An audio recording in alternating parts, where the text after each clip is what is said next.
First of all, I just want to thank all of our listeners who are so gracious to listen to us on the Marketing Geeks and be part of the show, because we don't do this for ourselves. We do it for you. No, I'm kidding. We only do it for ourselves.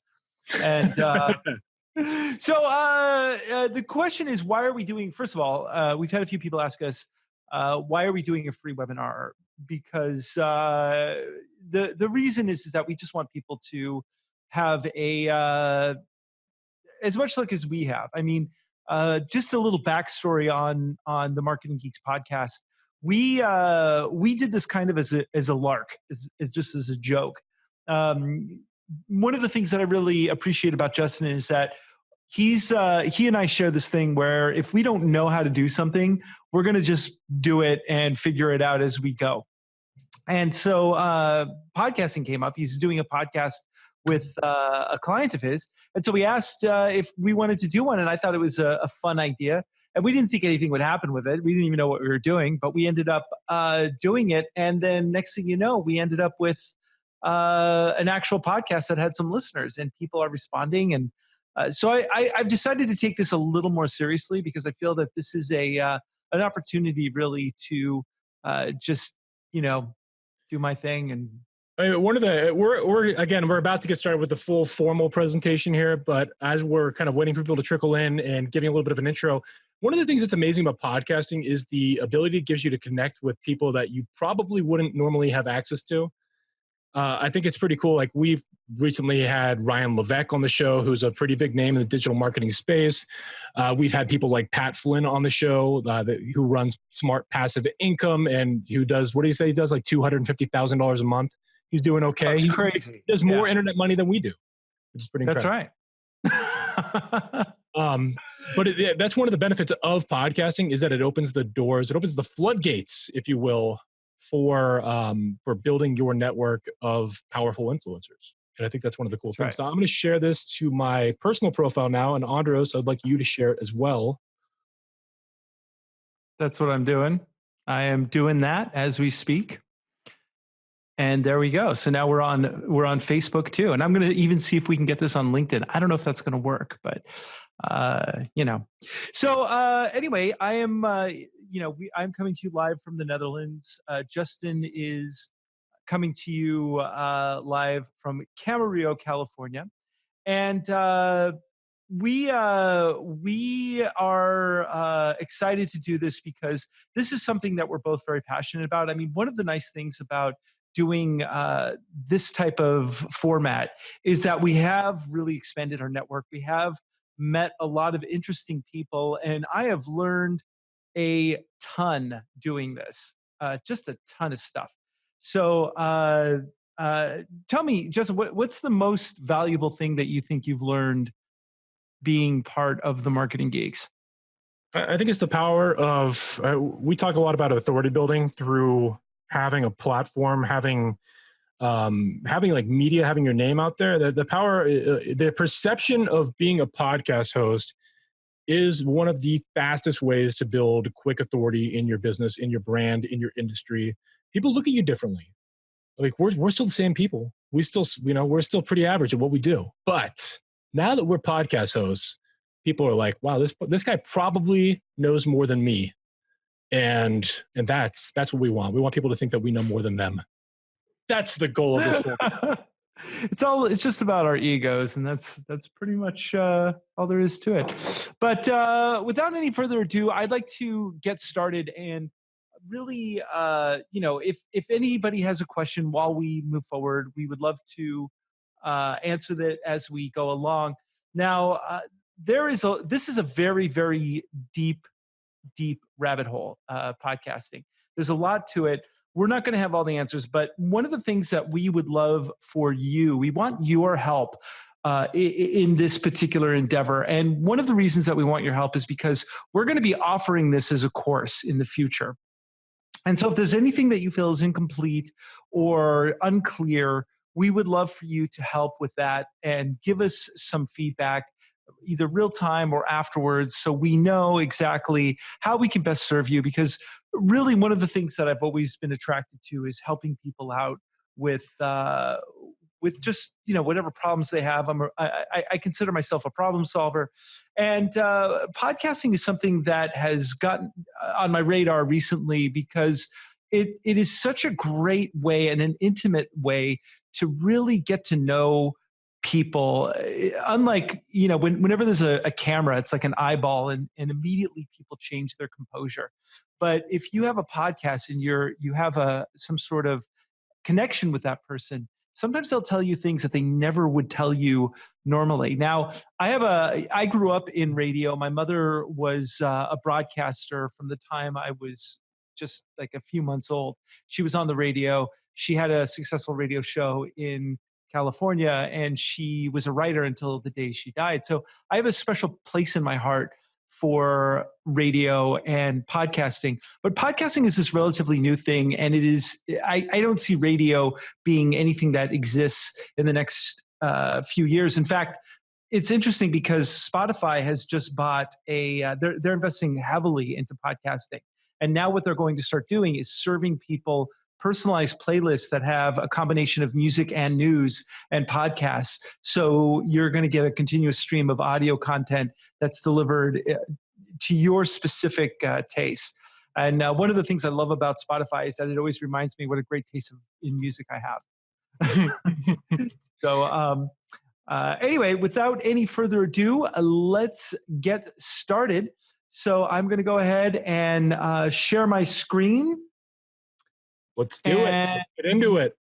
Here, for those of you on the Zoom, you can use the chat service. We're going to be faster to respond to the people on the Zoom than anyone commenting on the Facebook Live, which we are simulcasting. Since it's more responsive, it's faster, and there's a delay on the Facebook Live. So keep that in mind. That is correct. Now, do you see my screen right here? Yes, I do. Yes, I do. All right. Does it say Marketing Geeks? It does say Marketing Geeks. Okay. And how do I sound, man? I think you sound good. You sound fine. Yeah. But I've taken a little more care about my audio recently. So without further ado, let's get started. So first of all, welcome, geeks. I just want to thank each and every one of you for being a part of this. We have a couple of quick announcements. First of all, season 2 of the Marketing Geeks podcast is about to begin, and this is actually the grand kickoff for season 2, and this is our cool logo. For those of you who are Rick and Morty fans, yeah, there you go. I think we got someone on Fiverr to do us our little logo, and I think, well, they nailed you, man. I got to say. I should have worn the white hat today. I wore the different colored hat. I blew it. I know. If I had a Justin Womack action figure, it would definitely come with a white hat. So anyway, welcome to Marketing Geeks Podcast Season 2. We have a new logo. Thank you, first of all, before I begin, to my lovely wife, Iris, who is absolutely amazing. She's been booking our guests, keeping things on track, taking care of our social media. And so one of the things I want to do is, before we begin, I want to just kind of go over what we're going to talk about. So what you should expect from this podcast. Number one, from this webinar. Number one, we've got this broken down into 4 main sections. The 4 sections are why should you have a podcast, like just basically podcast overview. Number 2, what should your podcast to be about? How do you structure it? Number 3, recording your podcast. How do you record it, and what do you do from there? And number 4, marketing and monetizing your podcast. So it's going to be basically, we are going to have an introduction. We're going to talk about what to do before you begin. 20 minutes into it, that's actually about 10 minutes from now, we're going to talk about recording your podcast and how to record and get the best sound possible. At the 30-minute mark, I'd like to be at editing your podcast, because you want your podcast to sound smooth. That's right. That's right. Hosting your podcast, once your podcast is recorded, you've got to put it somewhere. So, and then finally, around the 1 hour mark, we're going to talk about marketing and monetizing your podcast. Now, of course, being that it's us, we're going to take this timeline and completely throw it out the window. So, first of all, let's talk a little bit about what a podcast is. A podcast, obviously, I'm sure those of you who are watching and listening right now, you probably already know, but a podcast is a recorded audio or video file available on podcast-specific directories that listeners can consume on demand. Now, podcasts have been around for quite some time, but they've been rocketing in popularity recently, and it's become quite an art form, specifically thanks to a couple of really good podcasts that I recommend, Serial being one of them, S-Town being another. But some podcasts have kind of been around in radio form and just simply made the transition, like Radio Lab and This American Life. Justin, what's your favorite podcast besides the Marketing Geeks? Just the Marketing Geeks. But beyond that, a couple things like, so I've heard this is, and I don't know if this is true because I tried to validate it, but I thought it was a pretty cool little tidbit. Somebody that works at iHeartRadio told me that podcast, the term pod originated as an acronym for program on demand, which makes a lot of sense. However, when I tried to validate that fact, there was just nothing available for validation. So I don't know if that's actually true, but I like that like potential acronym of program on demand for pod. Also with podcasting, the ability to monetize and advertise has really not been available on a widespread basis until the last couple of years. So due to the improvements in the ability to run ads and also to find reasonable, effective hosting, to me, that's one of the big reasons that you're seeing this explosion in podcasting. Plus, it's another way of just getting your message out directly to people. And some people don't like to be on Facebook Live. Some people don't want to be on camera. They want to be, this gives them an alternative medium to connect with their audience, audio instead of video. So as I always say, you should always have at least one means of regularly producing content for your business. And that could be either having a blog where you're doing the written word, you're doing a podcast where you have an audio format, or you're doing regular videos on YouTube or Facebook Live, whatever they are, where you are getting the content out to your audience. That's right. And in fact, podcasts have become so successful that a lot of brands are now creating their own podcasts simply for marketing purposes. It's very, very successful because you have a listener's ear for at least 30 minutes. And based on the statistics that we see right here, a blog, it takes 5 to 10 minutes on average, YouTube 3 to 5 minutes, social media just 1 minute, but an average podcast listener is 30 minutes. I, however, am a podcast junkie, and I actually listen to 4 to 8 hours of podcasts a day. And I have an illness, so bear with me. So first of all, let's talk about creating your podcast, the fundamentals to get started. So why build a podcast? Why create one? Well, number of reasons. Number one, you build authority because if you listen to the Marketing Geeks, which I know all of you do, then podcasting has a way for you to build authority. If you say you're a co-host of a podcast, it's not quite as good as saying you're an author of a book, but if you are a podcast creator, you can leverage that depending on how you do it. It also builds your personal brand. So if you are somebody who is interested in getting out there, getting seen more, becoming more of a marketeer, then this will definitely build your brand. It also builds awareness, increases your online visibility. So every time somebody searches you, if you do this correctly, then your name will pop up in certain aspects within the podcast itself, within your SEO. And that gets Google as well, because every single episode, right, if you're on Google Podcasts, every single episode is now being not only indexed by Google, but Google Podcasts actually auto-transcribes them. So the content that you're actually saying in the episodes can affect search engine rankings, and that's becoming more and more of a thing because they only rolled that out in the last few months in terms of the auto transcriptions. Yeah, and I'm going to get into how you can leverage the auto transcriptions in a little bit. It also increases your SEO. So randomized words, which you don't even, which you can just find. I think actually I like how you put random words to talk about randomized words. I don't know what that says there, but it's good. Good metaphor. That's me having just missed that little section there. It also leverages your credibility, as this particular section did not leverage mine. You could leverage it for book and media appearances. You can create press releases for your show, and you can get public speaking gigs. And public speaking ultimately is the best way for you to make money once you have authority with what you're doing. Yeah.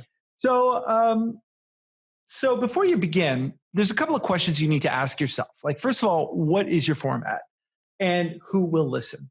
So you got to consider a couple of things. Like, you got to consider who your audience is. You got to define your goals. You got to create an outline of what this is, kind of have a structure, figure out your content, and figure out the length. Now, because Justin and I are just kind of big talkers, we ended up just going with an hour because we can't really get our point across in 30 minutes. So, and we don't have time. There's a great quote that's talking about like writing an email or something like that, where it's I had to write a long email because I didn't have time to make a short one. And yeah, actually, that takes a lot longer to make a concise statement than to actually come in there and just speak everything, word salad, but get it out there. Absolutely. Benjamin Franklin said that. He wrote a letter to his friend, and at the end of it, he says, "I apologize for not making this letter shorter, but I did not have the time." But you got to figure. I mean, the thing is that is 30 minutes too short? Is an hour too long? I kind of personally, I will listen to an hour if it's riveting. But if something is 30 minutes and it stops and it's really riveting, I want more of it. Right? I mean, ultimately, like when we were working together, Andros, when you were living in California, I mean, every client that we would take on, a lot of them were doing video, not podcasting back then, but they'd always ask, like, how long does a video need to be? And the answer is kind of always the same. It's like, how long can you keep your audience engaged and provide valuable content? And if you can't maintain a conversation for 10 minutes, then 10 minutes could be like an eternity and too long. Or if you have this like nonstop riveting content, you could be someone like Gary Vee that just puts out tons and tons and tons of content, and nobody can ever get enough. So it really just depends on the personality, depends on the person, depends on the value you're providing in the community. And it's going to vary for people. I mean, there's different models of success, but each person's going to be a little bit different in terms of length. Yeah, and one of the things that I really want to touch on too is the question, who is this podcast for? And when you ask that question, really think about it. And if the answer is anything other than yourself, don't do this. Because Justin and I mean, to me, it's like, it's awesome that we're getting more and more recognized for the podcast that we're doing.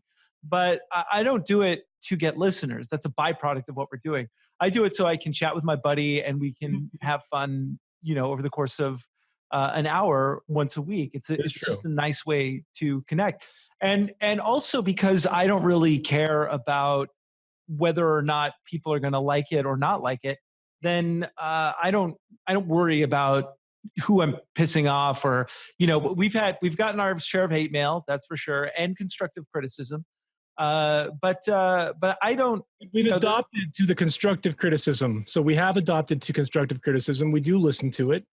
But yeah, we do get a share. We do get some hate mail too, which is just like, you got to take, when you're taking criticism, you have to look at the source a lot of times. So is this from somebody that's also a podcast producer? Is this from somebody that's also doing something in this niche of business?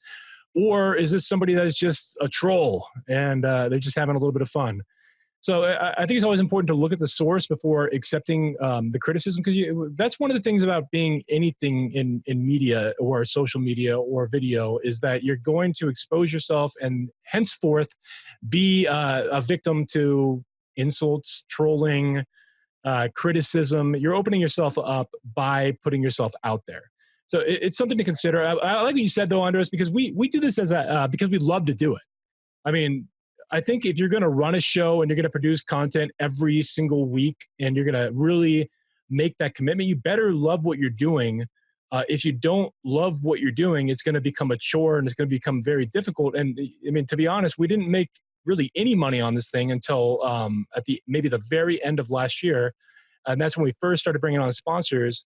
And I mean, and to this day, we've only really activated a couple levels of monetization opportunities.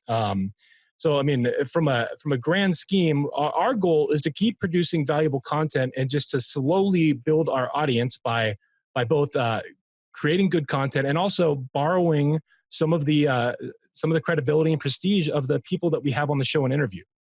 And we'll talk a little bit about that later. So. Exactly. And bear in mind that whatever your show starts off with, it's not going to end up that way. Now, both Justin and I have dealt with clients where they say, well, I'm not going to put anything out there unless it's perfect. Well, that's a long road. And because the thing is that people are only going to pay attention to what you put out last and whatever the last thing that you put out was. And so, just start and you can change it as you go. There are shows that we've done that I'm not particularly proud of. That's most of them. But a couple of them, we've done every now and then. You surprise yourself. I do. I listened. I actually, and this is honest to God, the truth. I, for the first year, did not listen to one episode. I didn't listen to one episode because I was kind of worried about what it would sound like. And once I did, I realized like, actually, this is pretty good and instructive, and there's some interesting things in there. So, you got to do the show for yourself. Get a basic outline of what you think you're going to do, but just go for it and don't edit yourself because that's the worst thing that you could possibly do. So out of anything, if I could give you one piece of information that can hopefully be valuable, it is do the show that you want to do and make it terrible and be okay with it and be forgiving of yourself because as Jake the dog says in Adventure Time, the first step to being awesome at something is sucking at something. It's true. I mean, the world rewards fast action. One of the hallmarks of success, and there's a guy named Eben Pagan who's pretty famous in the information product world, that he talks about speed of implementation a lot and how like the most successful people are the ones that achieve the fastest implementation. So when they learn something new, they're the ones that actually go out and implement it. It doesn't matter if they suck at it on the first try. They're the ones that actually do it. And that's one of the biggest indicators of who's going to have success and who's not going to have success. So I think that's something to consider.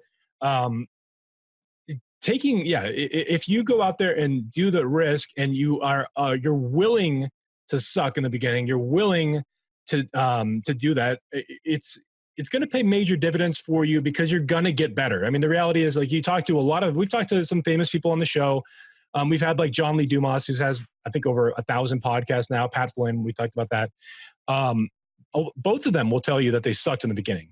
Both of them will tell you that they didn't care. And John Lee Dumas even says that he had to do a daily podcast because he knew he was so terrible that he needed to do it every single day for him to get better.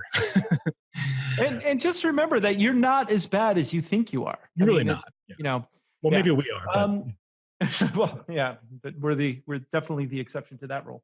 So let's get into recording a little bit because the first thing is, how do you record, right? What do you need? A good podcast has the ability to take you places. If your podcast sounds bad, it will take your audience to another place. Which is funny because our podcast started out sounding pretty bad and it's gotten better. It really has. And actually, once I started listening to my podcast, I realized how bad mine sounded. So it inspired me to get a better mic. Anyway, do you like my quote? I came up with that. Right there. I do. Yeah. A good podcast has the ability to take you places. I love it. Places you want to go. If your podcast sounds bad, it will take your audience to another one, like another place. I don't know. Maybe I got to work on that quote. It's really close. You're close to. I'm close to it, man. I'm not going to put it on a t-shirt yet. Yeah. Okay. Yeah. So, next thing, what do you need? Well, you're going to need a good mic. You get what you pay for. Totally true. We'll get into the types of mics that you may want to get.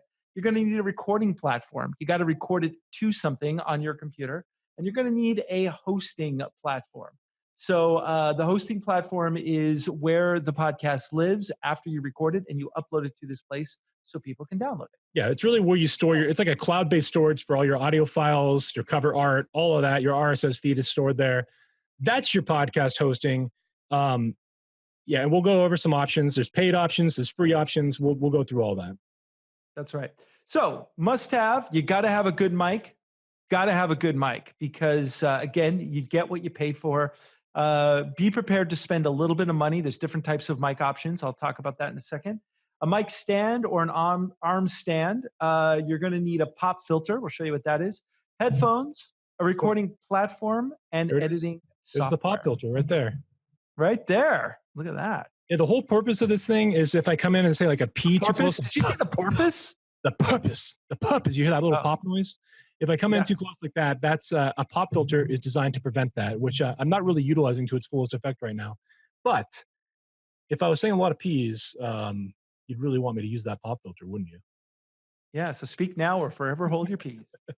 Okay, so here's a couple of options. The Yeti Blue mic that you can get from Amazon for about $126. That's this one here. That's the Yeti Blue that I'm talking right now. It's this is what I would call a middle of the road microphone. Great starter mic, not your best mic, not your worst mic. I think it's a great mic for people that are getting started. It's a USB mic. If you want to get to the higher echelon of microphones, you're going to get into the XLR cables and you're going to need mixers and things like that, which we're not even going to talk about much today. But this is a great starter mic. And then also you have the Zoom that Andros is using, and you could talk about the Zoom. Yeah, so I decided to go for the Zoom, particularly for a couple of reasons. It is a multi-use mic, and what you can do with it is you can plug it directly into your computer like I am doing right now. The sound quality is great. I love Zoom products. They're always top-notch. But the other thing that you can do with it is you can use it as a mini sound recorder and take it on the road with you. It records in 4-channel sound if you want, or just 2-channel sound, meaning that it has a mic on the front and on the back. So if you want to do some remote recording, I did this actually the other day for a client of mine. I'm doing a podcast. I'm producing a podcast for them about architecture. And I was doing an interview, and I just took this little unit and I walked around. And as we walked around this building, I recorded the person talking about it. It was really great. The sound quality is amazing. And if you really want to do some cool stuff with surround sound, you can do that too. But it's a great little unit, and I recommend it very, very highly. So those are just two options. I have the Zoom. Justin has the Yeti Blue. We're going to put them in a Thunderdome and make them fight it out. And if you go to the higher end microphones, they're going to run in the $400 range. But again, you're going to need to have like an XLR adapter or a mixer. You're getting into a more technical setup of microphone. So as far as like USB microphones go, like a Yeti Blue is a good one. The other one I kind of like is the Rode Podcaster, which is a newer microphone. Rode Podcaster is another good one that you can get for USB mics. Similar pricing. I think it's like 150, maybe 200. So you're going to want to have guests, obviously, on your program. And when you have guests, they're going to have to record something on their end. Now, most guests, if they're already have done this enough, they're going to have their own mic. But you're going to need something that you can have a conversation with them. And there's a couple of options out there. Zoom, this is what we're using right now. We've used that for different guests when we've done video podcasts as well, where you can record the sound and the video. For my taste, it doesn't sound quite as good. There's a little bit of a sound quality issue with that. We typically use Zencastr, although, to be honest, we've had a few issues with Zencastr, and recently we had a guest who refuses to use it. They're like, I'm not going to record on that. So, and that episode will air soon. We haven't even aired that one yet, but yes. That was yesterday. We had that conversation about Zencastr. I will say that with Zencastr, my biggest gripes with Zencastr are, and this might be because I don't have enough memory in my computer, but for some reason, when I'm running Zencastr and I download the files and I do the editing, a lot of times they fall out of sync. So for some reason, like the timing gets messed up, and then I have to do more editing to get them back into sync when I'm actually editing the interviews and podcasts, because everything's on a separate audio track. That's my biggest gripe with it. Plus, we've had some popping issues, some sound issues, but it's, for the most part, it's a pretty cool platform because you can actually insert interactive audio clips. Like, we can put our music on there, we can add sound effects, and we can do that in real time without having to do that portion of the editing on the back end. We can actually do that. So like when we have the guest on, we can have sound effects happening in real time. Yeah, and the other thing that it does is it records the audio track separately of each person. So if you have like a co-host, like Justin and I do, and your guest, then you have 3 different tracks that you can then edit down, and that actually makes things easier when you're doing the editing and mixing. And it does that automatically, where it's like with Zoom, you have to make setting adjustments. And for some reason with Zoom, they store files in the cloud, but they won't store separate audio tracks in the cloud. They will only store them on your hard drive. So there's some pains with Zoom that I find to be somewhat annoying. That's why a platform like Zencastr can be beneficial. Yeah, absolutely. Meanwhile, this is a new one that actually one of our guests turned us on to. We have not tried it yet, Squadcast, but I'm going to give it a go. And Anchor, which is kind of an all-in-one platform that also can work. We'll be talking more about Anchor, but yes, you can actually record your podcast in Anchor. And you can do the editing, add sound effects. It's pretty cool. You can actually even do your cover art in Anchor now.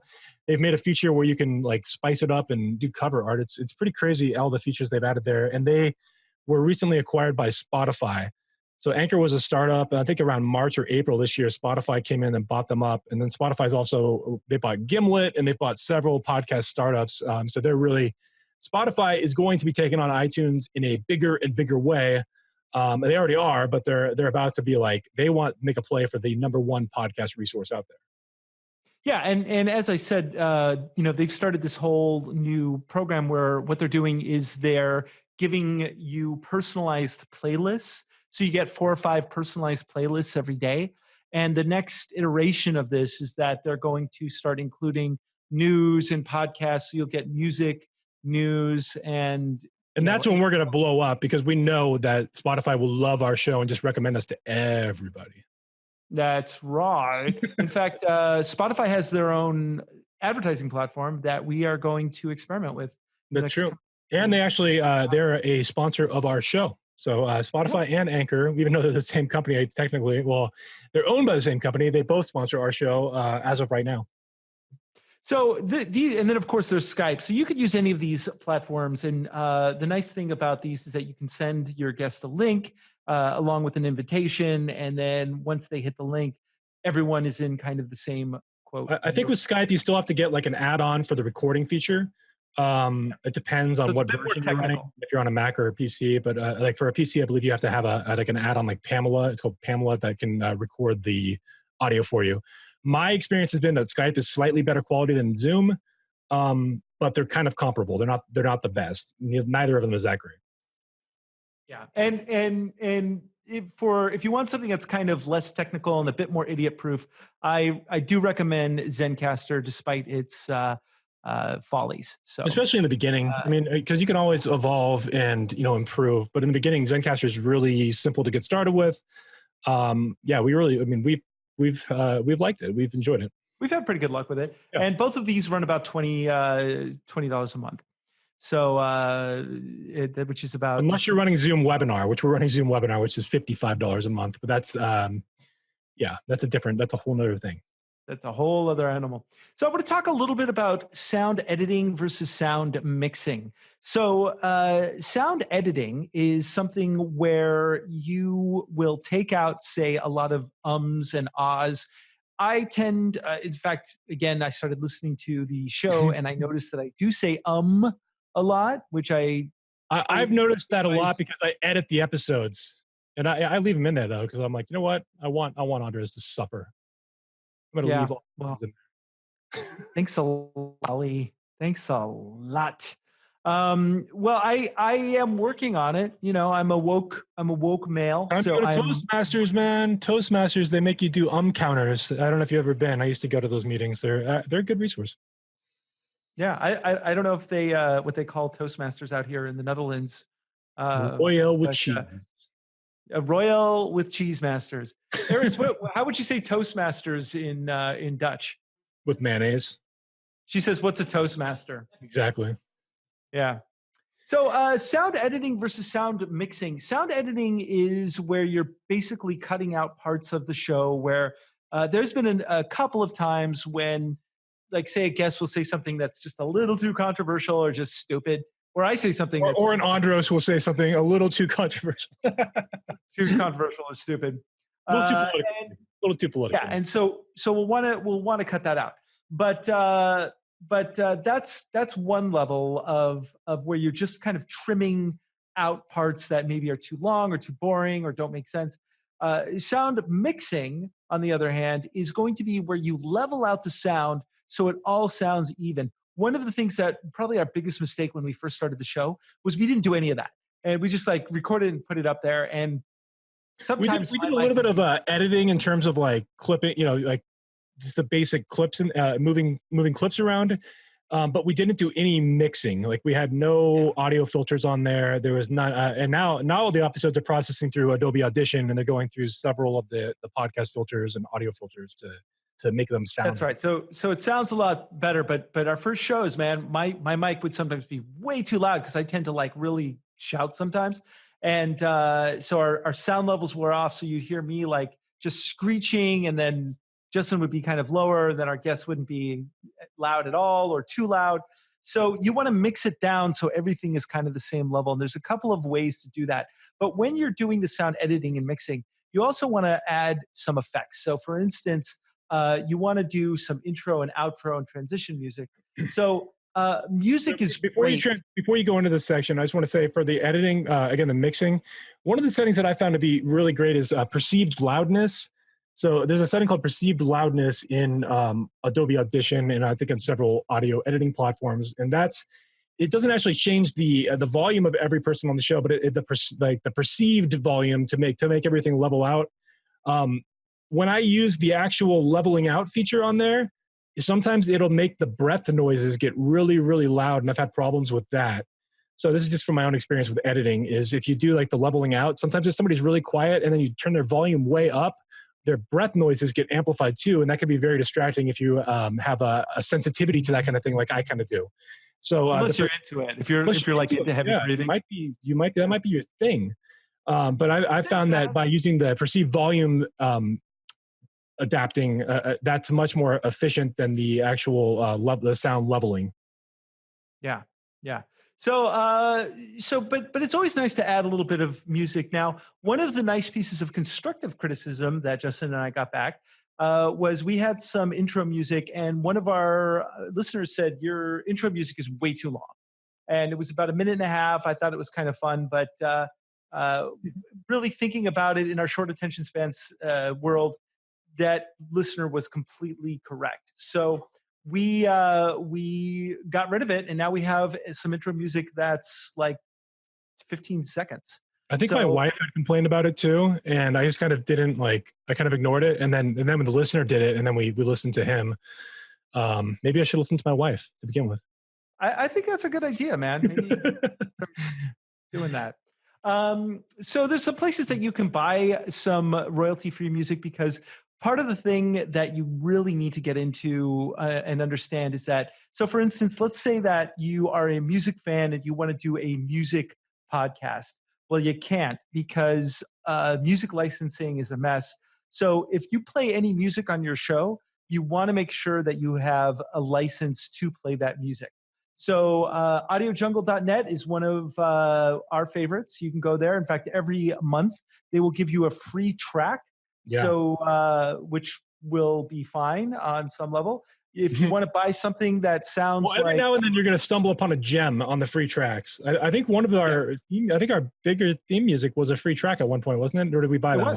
Yeah, the first theme music. No, that was a free track.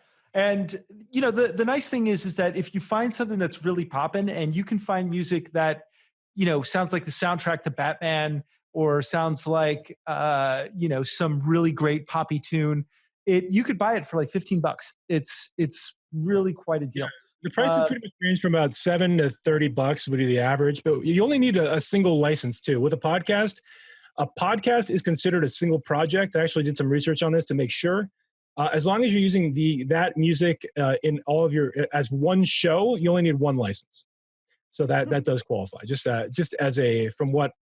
Don't quote me on that in case there's a lawyer here, but that's my understanding of it. I did some research on this. Also, if you're going to use a site like creativecommons.org, where you're going to find royalty-free music there as well, a lot of times the music on those sites have restrictions in terms of like you have to give certain citations or give credit. So you have to make sure that you're reading the requirements if you're going to download from a site like creativecommons.org, where you're getting it for free. You're not buying the royalty-free license. And just make sure that you're doing the right thing, so that if they say that you have to give a citation credit, make sure you're giving a citation credit, so that doesn't backfire on you 5 years from now or something like that. Yeah, exactly. And the Creative Commons licensing is basically saying that, and there's different types of Creative Commons licensing. So there's like you have to give credit, and sometimes the license basically says that you don't have to give credit and you can use it for anything you want. So double check that and be cool. Fiverr will also, you can hire a freelancer to maybe write a little jingle for you. I think we should do that. Maybe. That kind of you could contact your local like radio station. There's a lot of radio DJs out there that are very, very talented, and they get paid very, very little. And if you approach them, like the local radio stations, they will likely help you to create an intro jingle cheaper than you're going to find it online. That's an option too. Yeah, absolutely. So there's lots of, but or just hum a little jingle yourself. That's what be honest, you were on the radio with me when we went to the local Ventura station for that real estate show. Yeah. The guy, what's his name? The guy that runs the back end of that, like he would be like a prime person to create like an audio jingle, something like that. And I know that they are way underpaid over there. I mean, for the talent, everybody over there is very, very, very talented. And unfortunately, terrestrial AM radio does not get paid very well. No. It's all the gig economy. So once you record it, you want to edit your piece. The thing is that editing, there is a learning curve to editing if you don't know how to do it, except it's not as hard as you might think. This is a free piece of software that you can go to, Audacity. You can, it's a free sound editing software. If you've ever edited a video, then it's pretty much the same thing too, just as a side note. Yeah. It's and as again, Justin and I were the type of people that we'll just go ahead and do it until we learn how to do it. So we'll do it a couple of times and it'll suck, and then another platform that I'll use sometimes just for the clipping, like just getting the pieces in order, would be something like Camtasia, because I use Camtasia to do screen shares and record videos with it. You could edit the order of the audio and just do some basic cuts, but ultimately I wouldn't render it through Camtasia. I'd render it through something like Adobe Audition, where you can add the filters. Yeah, and if you have an Apple iPad or like a Mac, GarageBand comes standard. You could just use that. Justin and I, we subscribe to the Adobe Suite, So Audition is part of that. It's a very robust. In fact, it's so robust. Like half the stuff I don't even know how to do. And my hack on Adobe Suite, I'm getting the Adobe Suite. Go take one class at your local community college, and you get a massive student discount as a student. So I usually take about 1 to 2 classes a year at the local JC. They're usually marketing or business related classes. And as a result, I am considered a student, and I get student discounts on lots of softwares, including the Adobe Suite, which cuts it I think more than in half. I think I end up paying like 30 or 40 a month, and it's normally like 90 or 100 a month. Yeah, and the nice thing about Audition is that it has these plugins where you can hit one button and it'll render it. You can just say, "Oh, this is a podcast," and it'll render it out with really good sound.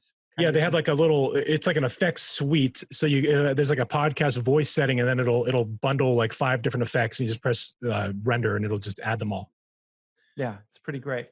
So hosting. So the next part of this is when you record, you've got your guest, you sound awesome, you want to host it. You want to host it somewhere, and meaning put it somewhere that people can download it with a podcast app.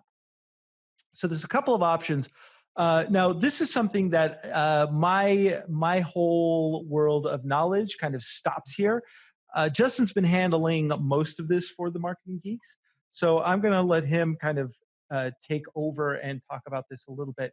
But one thing I do know is that you have to create what's called an RSS feed. And RSS stands for Real Simple Syndication. And basically what it does is it tells a computer network to distribute a piece of content. So you want to talk a little bit about that? Yeah, and since we're talking about simplicity, I'm gonna keep it simple and with my suggestions here. But yes, an RSS feed, any hosting platform that you use will create the RSS feed for you. The one that we're hosted on, we host through Anchor.fm, so that our podcast is hosted on Anchor.fm. The reason that I love Anchor, and I mentioned earlier that Spotify recently purchased them, is that they don't charge you for hosting.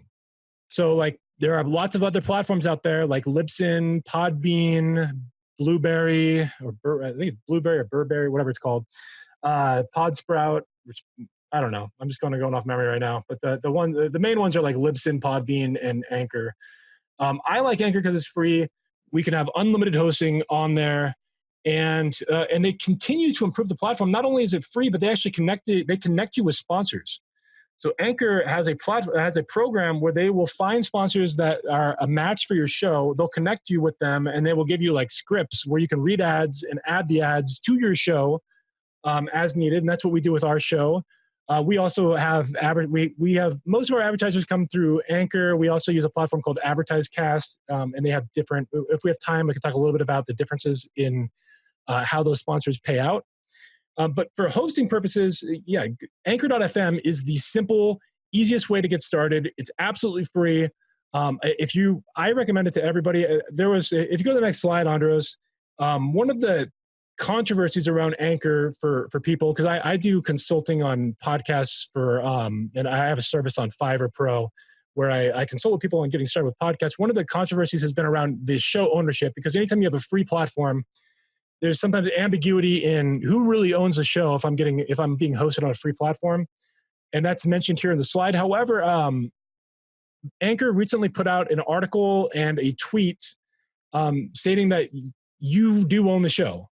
So they put it in no unsimple terms that we do own our own show. So that made me feel a little bit more reassured.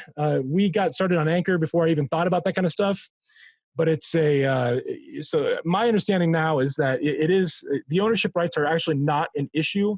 So in my opinion, like I would give the full blessing, the full go ahead to go to a platform like Anchor.fm, even to consider moving your podcast over to Anchor.fm if you're on a paid service like Podbean or Libsyn, just because, again, they have so many cool features. You can do everything right there, and it's all absolutely free. So I've seen no downside to being on this platform, and they continue to innovate. Like if you nobody does this yet, but if you happen to listen to our show through Anchor's platform, so you'd actually have to go, I think the website would be like anchor.fm/marketing-geeks, maybe marketing-geeks-podcast. I'll have to check on that. You can actually record a voice message that will get sent to us too. So you can actually record voice messages for shows if you're listening through the Anchor platform for anyone that's hosted on Anchor. And I think that's a pretty cool feature that nobody has taken advantage of yet, because we have very few listeners that actually listen through the Anchor platform. Most of them are on iTunes, Google Podcasts, CastBox, other platforms like that. But if you do listen through Anchor, you can do that kind of thing, which is pretty cool. And as I always like to say, if you pay for a service, then you're paying for a service. But if the service is free, then the product is you. Yeah, and the way Anchor makes their money is like with advertising, for instance, they do take a cut of what we make on our ads. They take a cut of it. So the sponsor pays them. We get paid fairly. I'm pretty happy with the way that we're monetized. But they do take a cut, so that's one of the ways that they get money back. And then on top of that, they're getting tons of free traffic because they're hosting all these different podcasts. So there's lots of web traffic and lots of opportunities for them to sell ads. That's right. And so Anchor, it sounds like it's more of like an all-in-one thing. You don't have if you want to monetize, if you want to do any of that stuff, Anchor seems like a pretty good bet. Not only like all in one, I mean, you can actually create your cover art now in Anchor. Really? That's a newer feature. Yeah, if you go in there and you upload like a graphic, it'll let you like overlay text and add a few different effects to make it look more like a podcast cover art. You can pretty much do anything. You can actually edit the episodes in Anchor. They have an editing software built into the platform. You can record inside of Anchor, and they also have a sound effects that you can insert. You can't do sound effects on the live recordings, I don't think, but you could do it that way. All the recording on Anchor though is required to be done through your mobile through a mobile device. You can't record the episodes you can't do like a live interview through a desktop or a laptop. It has to be done through a mobile. So that's a limitation that's why I would prefer like a Zencaster or something like that. Yeah. Sound quality matters. Okay. So a couple of things you want to do before you release your podcast. First of all, it's critical that you have something that your fans can go to, like a website. So you want to create some cover art. So we'll get into how to do that in a little bit. You want a website of some sort, and you want to create show notes, write something interesting. Now, I got to hand it to Justin. You are a damn good copywriter. Iris noticed that too. You're one of your strong suits is definitely your copywriting ability. My only strong suit. That's it. Probably. You've got some other ones, like you. Oh, thank you. You wear hats. I do. I wear hats. Sometimes they're white. Sometimes they're whatever color this is. I don't know what color this is. Yeah. Bluish, So that's a good bluish hat. You're really good at eating your son's snacks. Thank you. I've been working on that. Keep it up. So if you're not familiar with Canva is a fantastic free service you can go to, and they have lots of templates. So canva.com. All you have to do is just create a CD cover here, and you can. The CD cover is one of the templates that you can use, and it's pre-sized. I believe it's set to 1400 by 1400 pixels. If you're going to create a cover art for a podcast, the art has to be 1400 by 1400 up to 3000 by 3000. It has to be a square image. The other restriction with podcast art is when you submit to iTunes, the file has to be compressed in under 1 megabyte. So if you have a high resolution file, you're going to need to compress it before you submit it to iTunes to get approved. So that file does need to be ultimately submitted under 1 megabyte, and you want to keep as best resolution as possible while compressing the file. This is an example of like I plug and play there. I just grabbed one of the templates for the CD cover art. I just wrote, "This is a test," the podcast, and put my name there. And that's like I did that in 30 seconds. So if you want to do a simple solution where you're not paying somebody to do graphic arts, or this is like the temporary fix until you start making money with the show, and then you upgrade your cover art later on, it's a great solution. So canva.com, it's almost, the platform's free. The only thing that you would pay for is if you want to do like PNG images that have transparent backgrounds and things like that. That's the only really thing you would have to pay an upgrade fee for, and that's like $10 a month. But as far as Canva goes, great for podcast art, great for any social media art. They have pre-sized templates for just about any social media you can think of. Like if you think about like your Facebook business page, the sizing of like a Facebook business page versus a LinkedIn page, the sizing of a Instagram post versus a Pinterest post. So all of these things are pre-sized. You just kind of pick the appropriate template. You use you pick from a series of predefined templates, and then you just kind of plug and play with the text. And you could switch out the background images too on these different templates. It's kind of up to you how detailed you want to take it. But I like to call it Photoshop for dummies. Yeah, absolutely. So, and we use it for quite a number of other things. You could also go to Fiverr. Fiverr is a great place if you want to get something a little more original. There's a lot of really good artists out there. Again, we're living in the gig economy. And if you're not familiar with Fiverr, it's a great way to find some gig people. Yeah. For decent podcast art, you're probably going to be looking in the range of like $15 plus. But you're going to find some great cover art producers on Fiverr. And again, they'll create original art. Just make sure that when you buy the package that you're getting the source file, because you have to just double check. Their basic package may not include the source file, things like that. You want to just make sure that you're buying the right package and you're getting the right price. Exactly. So, oh, look. Yeah, and I threw this in there too. Like if you need to hire somebody for other podcast services, you could hire somebody like that guy. And that I actually raised my prices. It was $100 an hour back then. Now it's like 120, I think, or 130. I don't even remember what I charged now. Really? Yeah. Really? How's that going? Going pretty well, actually. Like if you look at it, that's actually my best selling gig on Fiverr. My two best selling gigs are my podcast consulting gig and my copywriting gig. And so, yeah, I book quite a few people that will book me for like 1 to 3 hours. We'll get their show launched, and then sometimes they'll keep me on to do some show editing and things like that as well. So, love it. Okay, so the next question, and of course, it all comes down to the money, marketing and monetizing. So I'm going to let you kind of handle this section a little bit. So why don't you tell us a little bit about this? So this is just a slide from, I don't know when I took this, like 6 months ago, maybe. But this was just showing the most downloaded episode. And this was from, I don't know, 6 months ago. It was our episode entitled Marketing to Millennials. That was our most popular episode. To this date, it's the most popular. I think the download count's closer to like 4,500 now for that one episode.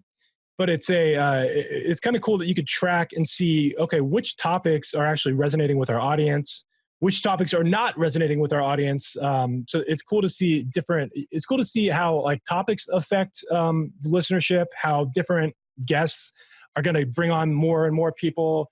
You kind of get a feel for like who really has that prestige. You know, we bring on somebody like, we brought on Angie Gensler, who I wasn't as familiar with, the head of the podcast. I had just found her on Facebook, but she's the Pinterest expert that we had on there. She brought quite a few listeners, and she was great at promoting the episode to her audience.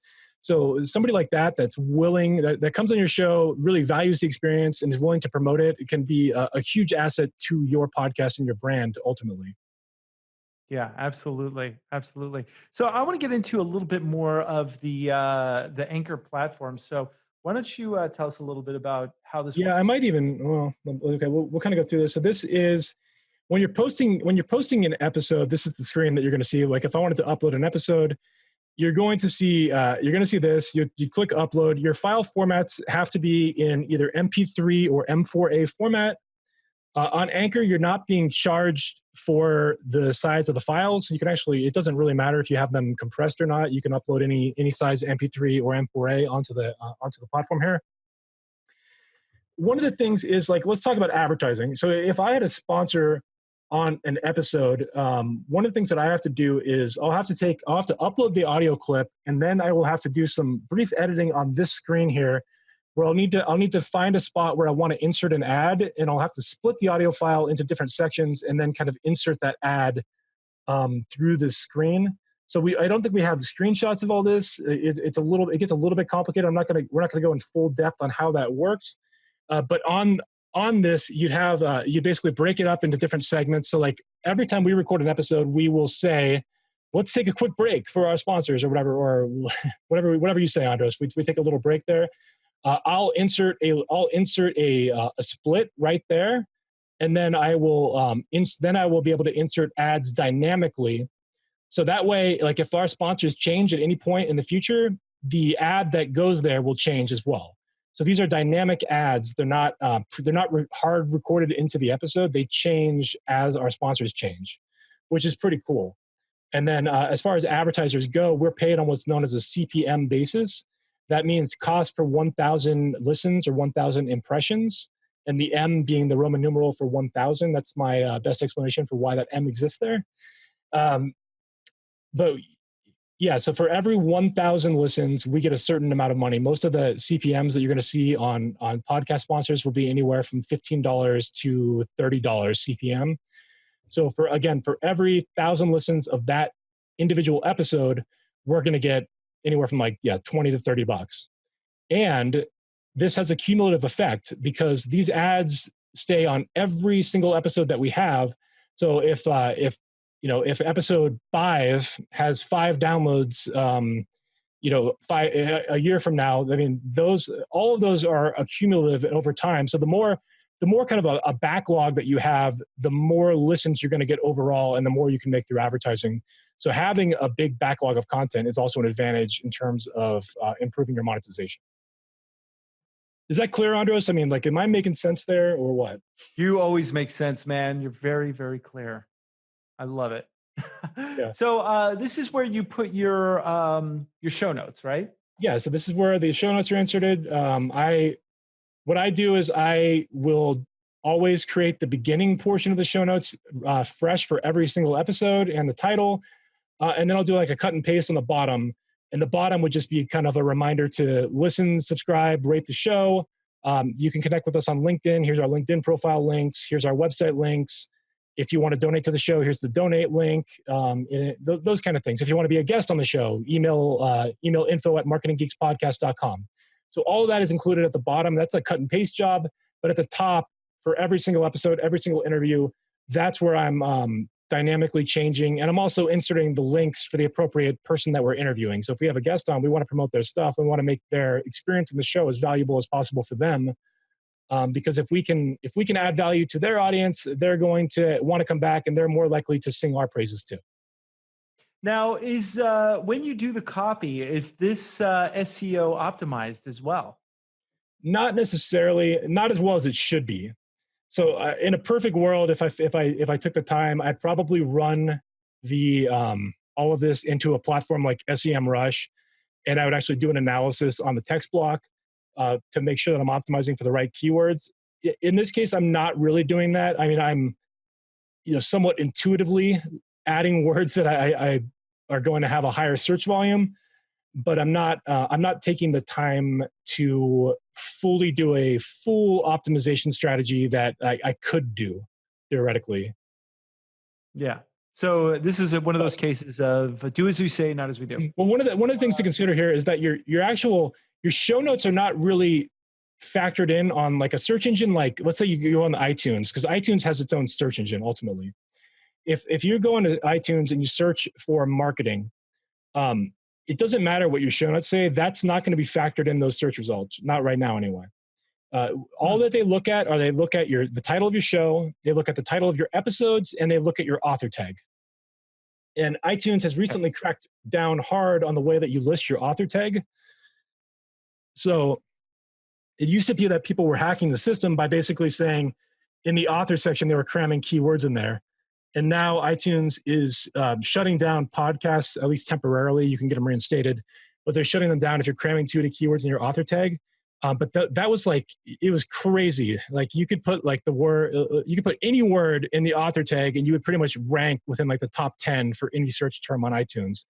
So it's tougher to push that through on them now. But they have a very basic search algorithm over there that has its weaknesses, like the Death Star. You just have to know how to exploit them. Well, the good news is that I used to target womp rats back home. So, okay. And categories just changed last week. So like we are business management and marketing. That category no longer exists as of last week, and Anchor still hasn't updated. They haven't updated their system, so I can't fix it yet. They're going to fix. They're supposed to. I've emailed them and contacted them. They should have that resolved shortly, but we're going to be moving our category to business marketing. It'll be a sole business marketing category. Instead of business management and marketing, they now have business management, business marketing, and they added a category of business entrepreneurship. So that's good. Us, we show like the Marketing Geeks. I think it makes sense that we be in the marketing category. I think that kind of makes sense. Yeah, absolutely. So we'll be moving, we'll be migrating that over. But in the meantime, our rankings are going to suffer a little bit because we won't have that niche category for another couple of weeks. So tell me about this right here. So Anchor, the beauty of Anchor is most platforms, so let's say you go on Podbean, Libsyn, some of these other platforms, you have to manually submit your show to all these different listening platforms. Anchor does it all for you. So all I have to do is create an account in Anchor, upload a few episodes, and then Anchor automatically contacts iTunes, Apple Podcasts, Google Podcasts, Spotify, Breaker, CastBox, Overcast, Pocket Cast, Radio Public, all that. They do all that for you without really doing anything. It takes, it just takes it takes a little bit of time, but they get your show, like they do everything for you, which is pretty cool. If you're going to do it manually, it's not a hard process to do, but you have to go to all these different individual platforms, and you basically have to copy your RSS feed and paste it into all these different platforms. And you probably have to create an account. So like on Apple Podcasts, you have to have an existing iTunes account to get your podcast listed there. It doesn't cost anything, but you have to have an active iTunes account with a credit card on file, just to, something to consider with to get your show on iTunes. Again, they don't charge you anything, but you just have to have a credit card on file. It's just a requirement of theirs. Google Podcast is a little tricky to get on, especially if you're running like iPhone, if you're running Apple devices. It's tough to find right now. They're slowly, Apple and Google, they have their little complications where they don't like to work together. I expect that I think Google Podcasts will become more available on iPhones in the future. And likewise, I think you'll be able to listen to Apple Podcasts on Android phones in the future. But right now, the platforms don't communicate well at all together. So it's a little tricky to make sure that you're on the right platform. If you're trying to search for a Google Podcast on an iPhone, good luck. That's all I can say. Good luck trying to find your show. And likewise, if you're trying to find your show on iTunes on Android, good luck. But this kind of just verifies that we're on all the appropriate platforms. We can then take these links, put them on our website, embed them into graphics or whatnot, and make it easy for anyone to listen to our show however they so desire. And it even makes it so you can ask like Alexa and Google Home, right? Well, TuneIn. So on the very bottom there, you see the platform TuneIn. TuneIn is integrated directly with Amazon's device. I have one right next to me, so I can't say it out loud. They're integrated. So yeah, I could say, listen to the Marketing Geeks podcast, and it will play it via TuneIn. So that, and then Google Podcast is integrated with Google Home, because that makes sense. Now, did you have to create an account for each one of these platforms? Because I'm on Anchor, I did not. When I do this for other people, because I do this for a lot of clients, if they're on Podbean or Libsyn, then I do have to create an account for all these different areas. Interesting. It doesn't take that long. It's like 5 minutes per one, and you only have to do it once. Once you're approved, you never have to touch it again. And then when you publish an episode, everything happens in real time.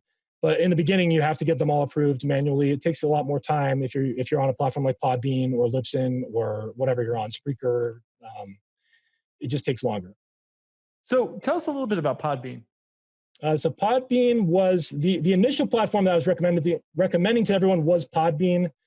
Podbean's cool because they have a flat fee with unlimited storage. So for $20 a month, I think it's $20 a month, you can have unlimited storage on your podcast. And then at that time, I was not sure if there was an issue with the rights, for ownership through Anchor. So it was a good alternative. I'm now kind of getting my full attention behind Anchor. I think that I'm fully on board with them now. But Podbean is a fine platform. I think it's a great secondary choice. Also with Podbean, they have the potential to do video podcasts. So you can't do a video podcast. And when I say video podcast, you can actually have a video podcast that's hosted on like iTunes or Apple Podcasts. So those do exist. They do have video formatted podcasts. You can't do that through Anchor. Podbean has the capability to do that. I think it starts at $40 a month for hosting. But you get an RSS feed that connects to iTunes, and you can actually host a video podcast using a platform like Podbean, as long as you have the appropriate level of account. So that's something that you can do with Podbean, you can't do with Anchor. So if you want a video podcast, then you'd want to do this. My belief is that I don't think video podcasting is going to become ever be that mainstream. Maybe until when we have full self-driving cars and nobody ever has to look at the road, then maybe. But then I don't know why you wouldn't just go to YouTube. So I mean, to me, the podcast platform is about audio, and YouTube would be where you'd get your videos. But I don't know. So that's debatable, I guess. A platform like Libsyn, you pay for the storage that you use. So you're going to pay quite a bit more. And you're going to, depending on how many files you upload and how big the file sizes are, that's what you pay per month. You get a set allocation of how much you can upload in each individual month. And then you have your different levels of analytics tracking. I think Podbean and Libsyn, Libsyn probably has the best analytics tracking that I've seen. So if you really want the most detailed analytics, you probably get something like that from Libsyn. Even so, it's still not perfect, and there's still a lot of holes in what you can and can't track. for instance, anyone that has an Apple Podcast can actually log into the back end of their Apple Podcast, and Apple has built-in analytics on there that will only give you analytics for the past 60 days, but you can actually get that information directly from Apple Podcasts, only for the last 60 days, but they'll tell you exactly the downloads that you got for every episode, and they'll also tell you exactly how the average length people listen to for. What they won't tell you is they will not reveal how many subscribers you have. I don't know why that is, but they've never revealed how many subscribers people have for Apple Podcasts. However, they will tell you the percentage of people that listen that are subscribers versus non-subscribers. So if you really did the math, you could probably figure it out. I hate math. but it's cool though that you can see like, okay, this episode, the average, all our episodes are around an hour. This episode, they listened for an average of 40 minutes. This episode, they dropped off after 30 seconds.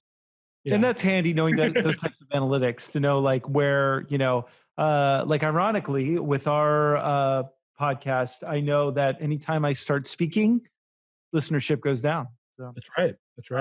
We've proven that again. So tell us about iTunes Connect here. So this is kind of what I was just talking about. This is where the analytics will be tracked as well. When you're first connecting your podcast to iTunes Connect, which is now being rebranded entirely as Apple Podcasts, the iTunes branding will soon be eliminated from the podcast app. It'll all be called Apple Podcasts soon. But basically, all you have to do is you have to log in with any iCloud account. If you have an iPhone, you probably have an iCloud account. You log into your iCloud account through the website podcastconnect.apple.com. It's going to pop up a screen that says, "Please accept the terms and conditions." You click accept, and then you'll see this screen, and all you have to do is paste your RSS feed, which will be provided to you by your hosting platform. And then you paste it there. You click on the button that's kind of grayed out there. It says validate. You click validate. It'll then populate and show. It'll let you look and see like, okay, the cover art will populate, the name of the show, all that, so you know that you're connecting the right account. And it'll tell you if there's any errors, and if there's no errors, then you press submit, and you're done. You just have to wait. It takes about 5 to 7 days for Apple to approve podcasts right now. It used to be done in like 30 minutes. Now it takes like 5 to 7 days. I guess there's just so many new podcasts. There is a lot of them. And then obviously once it's active, you get the little notification, right? Yeah, once it's active, well, you get an email because you're going to have to tie in an email address to this. So they'll just send an email that says your podcast is now live. And then on the top screen where it says like the little drop down, it says my podcast up there. There'll be a drop down where you can look at analytics as well. Perfect. And then of course, Google Play Music. Now I actually used the Google Podcast app for a while. Didn't like it. I'm a Castbox fan myself. Well, Castbox lets you speed up the podcast. I mean that none of the other apps right now have speed modifiers. So if you want to listen at 2 times speed, you kind of need Castbox. I have to. It's in fact, I am so used to listening at things at double speed now that if I listen to anything at a normal speed, then it's painfully slow. Like tortoise pace. I know. So I need to ask you to speak a little faster because when I talk to you, I'm trying. This is just all to submit to Google Podcasts. We don't have to spend a ton of time on this. You basically just go to this website. If you go to Google and just type in Google Podcast Submission, you'll find this site. You log in with any Gmail account. So you just have to have a Gmail account to log in. Very similar process. It'll ask you to accept the terms and conditions. It'll ask you to paste an RSS feed, and then you just kind of click submit, and then it's just a waiting game. It takes like 3 to 5 days. They approve your show.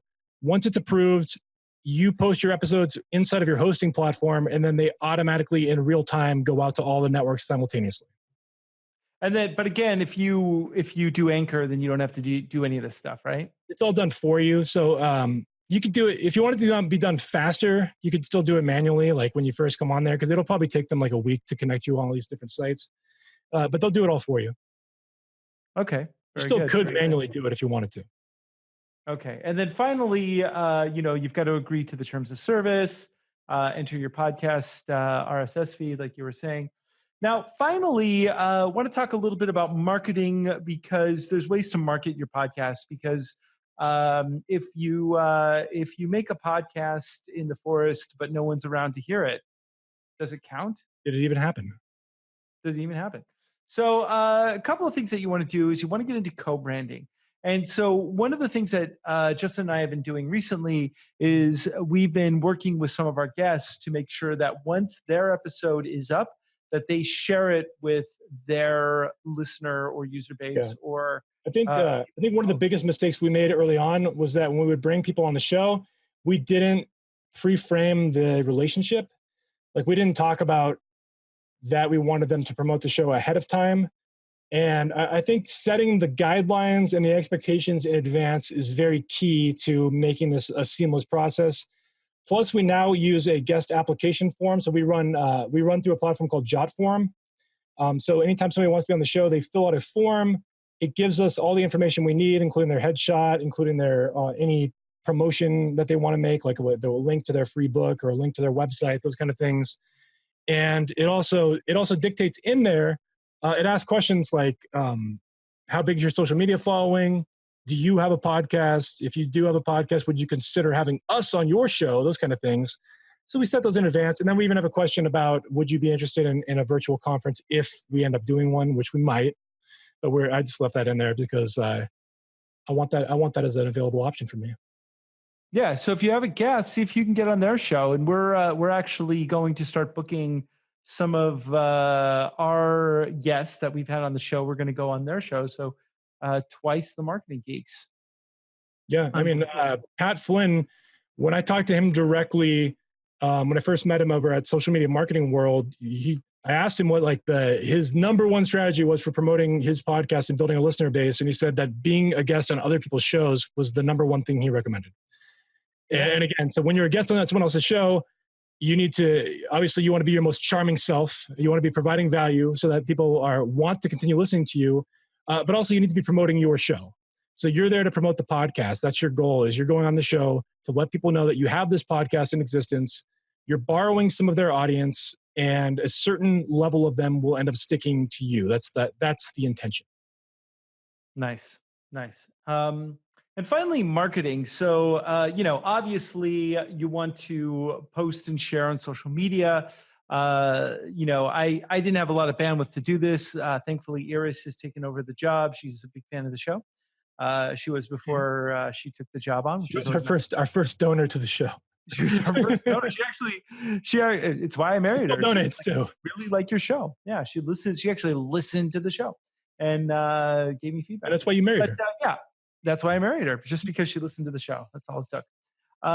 So that and a few other reasons that are personal. But always share on social media. It's you want to, of course, put every episode on Facebook, LinkedIn, Instagram, Twitter, etc. Get it out there. Do some marketing. For instance, run a contest. Give away a gift card or relevant prize for your audience listening. Do a free webinar. Yeah. You'll end up, tons of people will come, and you'll get, you grow your listener base because they'll realize oh, he's doing a free webinar. So you'll have all of your listeners will come, and they'll all be there at the webinar, and it'll be so awesome. Choose, you just choose a random person to win some stuff. And just give away some things. And in full transparency, some of our holes in our game are our social media presence is good, but we have holes in it, and we don't post as much as we should to build a stronger relationship with our fans through social media. So with everything, there's give and take, and there's always room for improvement. We have made big strides on the way that we've been doing this over the last 6 months, especially since Iris has stepped up her role with managing our podcast. That's been huge. She's now handling all the guest bookings and helping us with the social media. But ideally, in a perfect world, again, every episode, you should have teasers going out. Perhaps if you have time to, when you're editing the show, to grab a few fancy teaser clips and use that ahead of release of the show. There's a lot of things that can be done. They're very time consuming.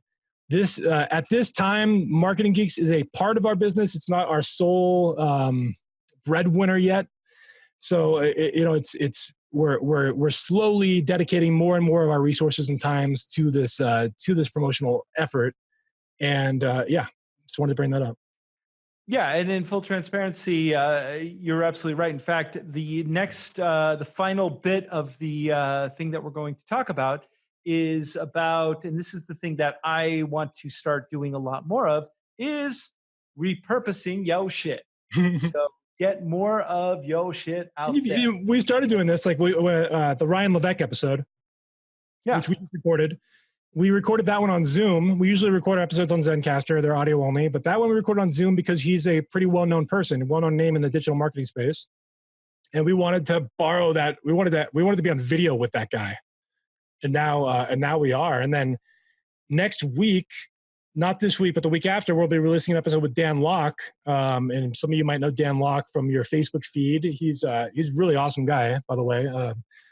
Very amazing person, especially when we got to know him through an interview. But that was also one that we recorded as a video that we'll be releasing in the next week or two. So yeah, and so pretty soon we're going to beef up our YouTube channel and all of that. Now, here's a couple of things that you will want to, ways that you can repurpose your podcast. So you can create, an ebook, you can create a blog.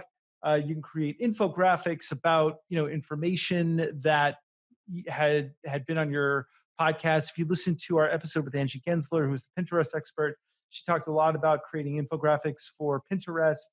You could do webinars like what we're doing right now, videos, slide shares, and emails. All of this is stuff that you can take your podcast and repurpose it for whatever purposes that you want. Yeah. So and even to the point of transcribing. I mean, again, if you have the budget to do it, I recommend going to a service like Rev.com and paying for transcription of every single episode, because while Google is starting to do the auto transcriptions, it's not in full force yet. And by transcribing the episodes and actually including all of that text in your show notes and on the website, that's a great way of giving yourself the best opportunity to rank for SEO. Yeah. And there are some platforms out there that will even transcribe your podcast for you. And you can then take the transcription and put it on your website. And that's very SEO purpose driven. And there's people like Tim Ferriss that I believe like Tools of the Titans, that entire book is basically just a series of podcast interview transcripts that he made a best-selling book out of. So, I mean, yeah, you can repurpose these transcripts into a book, which we need to do. We got to do that. Well, it's coming. It's coming very, very soon. So with that, ladies and gentlemen, we would love to take your questions now. If you have anything that you feel like we have missed out on, anything that wasn't completely clear. I've got a question here from June Melby, and she's asking, how do you book your guests? How do you find your guests, and how do you get them to agree to be on your show? You could take that one. Well, the funny thing is that originally we didn't have any guests, and we ended up like 6 months. I think we did like 6 months without having guests on the show. Yeah, it was just you and I just jerking off to nothing. And we had like one episode too, or 2 episodes maybe. We had a third host for like 2 episodes. Yeah, and we're not going to talk about that was we did, but that's not happening anymore. But what ended up happening was as our show became more popular, guests started actually coming to us, and that was unusual. So we actually never reached out to anybody. But yet we have every day we have someone who wants to be on our show, and now we're booked out until the end of the year. So it's not entirely true. We never reached out to anybody until earlier this year. I reached out to John Lee Dumas, Pat Flynn, and Ryan Levesque. That was me, buddy. Yeah. I reached out to those 3. That was you.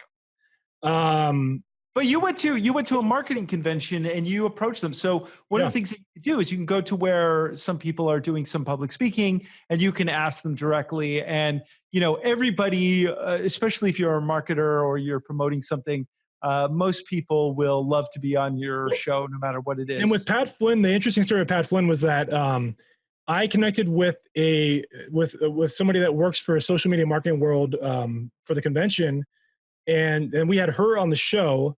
And then I ended up going to that event, and then she was the one that walked me over to introduce me to Pat Flynn because we had her as a guest on the show. So it all stemmed from the way that we ran Marketing Geeks, and it all stemmed from that.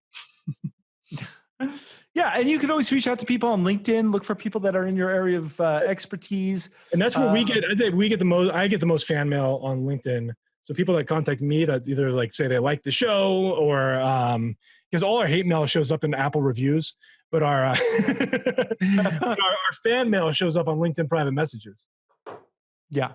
Anyway, we have another question here. Yeah, Lauren Kress, who she was somebody that I interviewed. She was a guest on the show. She's the business scientist. Andros was out of town. You weren't here for that interview. That was one of the solo shows I did without you. She's Australian. She lives in Australia. Do you remember? I'm sure you listened to it. I'm sure you listened to it several times. And I know where Australia is. How long did it take you to get a decent? Hi, Lauren. How long did it take you to get a decent amount of listens? Like, what was the growth curve? Also, Justin, you asked me to. Oh, I asked her. Okay, dang it. I guess okay. So I asked her to be on the show. I believe we connected on LinkedIn. I found out she was a podcaster. That sounds right. And I asked her to be a guest on the show. And then Andros was out of town, so I took the interview. But it took us to get a decent amount of listeners. I would say we actually started building a decent fan base within the first like 4 or 5 months. We started to get some traction, but it wasn't until like mid-year this year to where we really turned the corner to the point where we were getting like regular listeners and consistent numbers. Because now we're able to attract. We weren't attracting sponsors up until, again, the first sponsor that even agreed to be on our podcast, I think was December or January. I can't remember if it was December of last year or January of this year. But we didn't have any sort of monetization in place until then. And we didn't really have steady numbers with the listenership until I'd say around like March or April of this year, where we're averaging about 2,000 listens per episode in the first 30 days. That's kind of our average, which we'll take it, but ultimately that's good, but it's not necessarily elite, but it's good. Yeah, and it's also consistency is the key. We do this show every single week, no matter what. It's our, it's in the calendar, set in stone, and so I think part of it is just being consistent.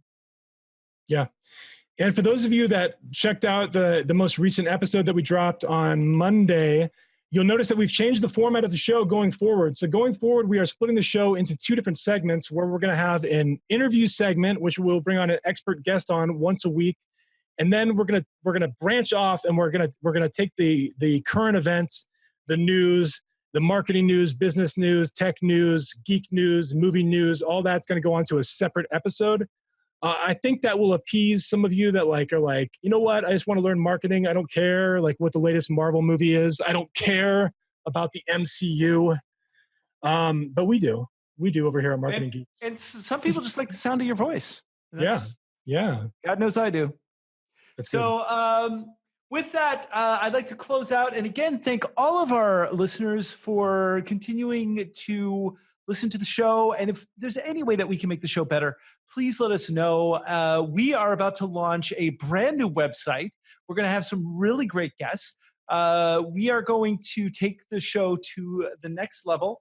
And just a sneak preview here. We have, again, Dan Locke is already recorded. That's coming down in like 2 weeks. I think this week we have a great episode with Ad Zombies, which is fun. Like if you want to hear like from somebody that's really had their foot on the gas pedal in the ad world for years and years and maybe decades, you're going to enjoy that interview that we're going to release this coming Thursday. And then we have an employee from like a marketing rep from Netflix is going to be on the show. As long as he, I think we got that locked down. Jeff Bezos. That's right, Jeff Bezos. So definitely Jeff Bezos agreed to be on the show now. He will though. He will. Yeah. One of these days. So with that, everyone, thank you so much for attending this webinar. We're going to do another one very soon, and we love doing this. So if you have two things, feedback or for guest inquiries, you want to be a guest on the show, suggest a guest for the show, or feedback on this webinar, email info@marketinggeekspodcast.com. And if it's a positive review, you make it attention Justin. If it's negative, attention Andros. Yeah, by all means. So with that, everyone, this is Andros Sturgeon from the Netherlands. Justin Womack from Camarillo. Stay classy. Marketing Geeks.